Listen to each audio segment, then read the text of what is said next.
surat Rasul Paulus kepada jemaat di Roma.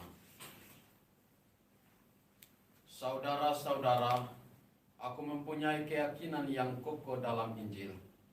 Karena Injil itu kekuatan Allah yang menyelamatkan setiap orang yang percaya. Pertama-tama orang Yahudi, tetapi juga orang Yunani. Sebab di dalam Injil, kebenaran Allah menjadi nyata. Dan kebenaran itu bertolak dari iman dan menuju kepada iman.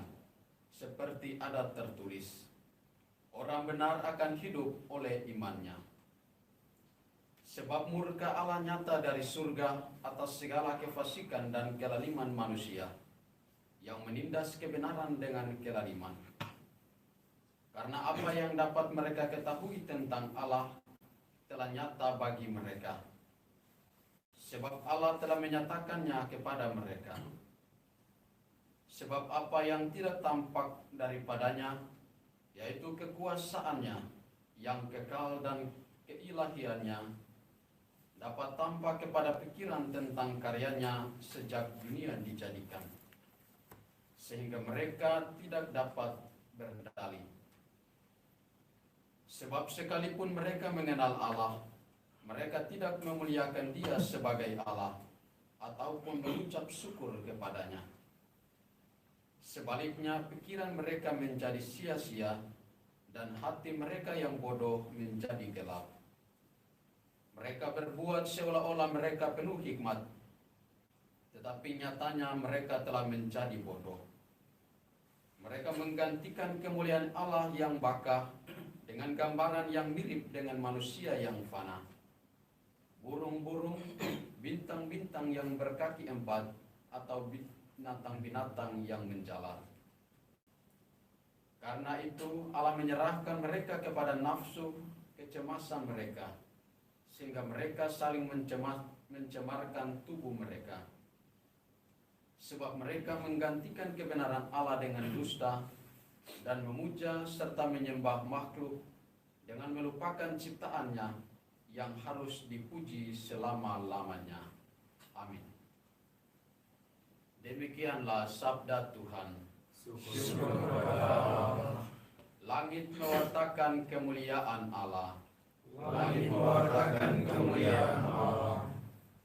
Langit menceritakan kemuliaan Allah, dan cakrawala memberitakan karya tangannya. Hari yang satu mengisahkannya kepada hari yang lain, dan malam yang satu menyampaikan pengetahuannya kepada malam berikut. Langit mewartakan kemuliaan Allah. Meskipun tidak berbicara dan tidak memperdengarkan suara, namun di seluruh bumi bergaunglah gemanya, dan amanat mereka sampai ke ujung bumi. Langit mewartakan kemuliaan Allah. Bait pengantar Injil. Haleluya, haleluya, haleluya. Sabda Allah itu hidup dan penuh daya, menguji segala pikiran dan maksud hati. Haleluya, haleluya, haleluya.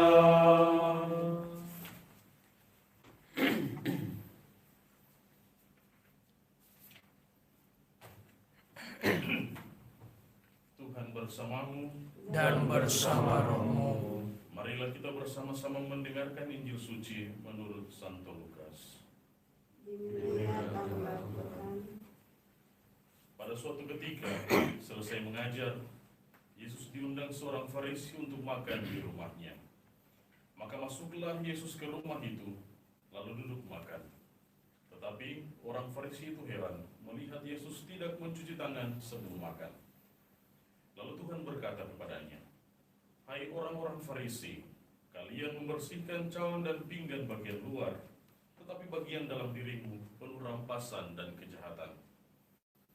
Hai orang-orang bodoh, bukankah yang menjadikan bagian luar, dialah juga yang menjadikan bagian dalam? maka berikanlah isinya sebagai sedekah, dan semuanya akan menjadi bersih bagimu. Demikianlah sabda Tuhan. Terpujilah Kristus. Para pastor, diakon, dan saudara yang terkasih, kritik Yesus kepada orang Farisi sebagaimana yang kita dengarkan dalam bacaan Injil tadi, kiranya dimaksudkan untuk menegaskan betapa kesombongan, egoisme, bahkan pemujaan terhadap diri sendiri bukanlah merupakan sesuatu yang berkenan di hati Allah. Alasannya adalah karena sikap hati demikian secara langsung menjadikan diri sendiri sebagai standar kebenaran, bahkan lebih dari itu, keselamatan dan kebahagiaan. Konsekuensinya adalah kebenaran Injil tak lagi dipahami secara objektif. Allah pun tak lagi memiliki tempat dalam ruang hati manusia. Dalam konteks ini, dapatlah dipahami orang Farisi dalam banyak kesempatan senantiasa dikritik oleh Yesus dengan kritikan yang menggambarkan indahnya penampilan lahiriah, tak seindah batin mereka. Sungguh miris memang, karena daripadanya seolah-olah kejahatan yang mereka perbuat dapat dibenarkan oleh penampilan kesucian dan junjungan atas kebenaran secara lahiriah.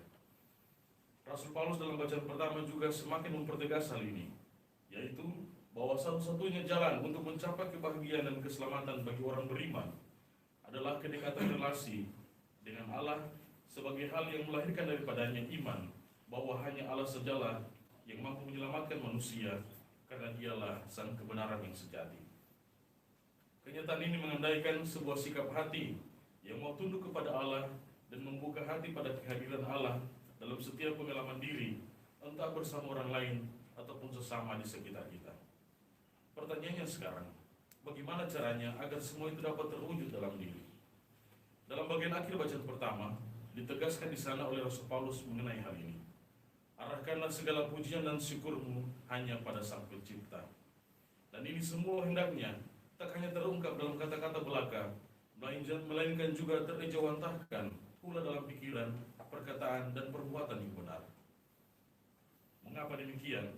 Alasannya adalah sebagaimana awal kehidupan semata berasal dari buah rancangan Pencipta, maka berlangsungnya kehidupan itu hingga akhirnya pun senantiasa terjadi seturut kehendak Pencipta.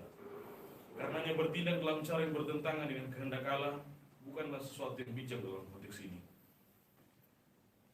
Dr. Hendro Setiawan, salah seorang dosen filsafat dan juga penulis buku Manusia Utuh, dalam salah satu pemberitaan pada tanggal 2 November 2017 menegaskan bahwa hal ini, bahwa orang religius adalah mereka yang memahami dengan benar panggilan imannya dan menyadari dengan sungguh bahwa Tuhan adalah pencipta. Hal mana karenanya ia dimampukan untuk keluar dari egoisme dan kemarahan, serta bisa senantiasa bersyukur atas kenyataan hidup dan memposisikan diri pada tempatnya. Oleh karena itu, hikmat, kesucian, dan kebijaksanaan, serta segala yang baik di muka bumi ini hanya akan beroleh bobotnya bila senantiasa terarah pada Allah. Jika tidak demikian, hidup hanya akan diwarnai dengan kebodohan, kesombongan, bahkan dusta yang pada akhirnya mengantar manusia pada kehancuran.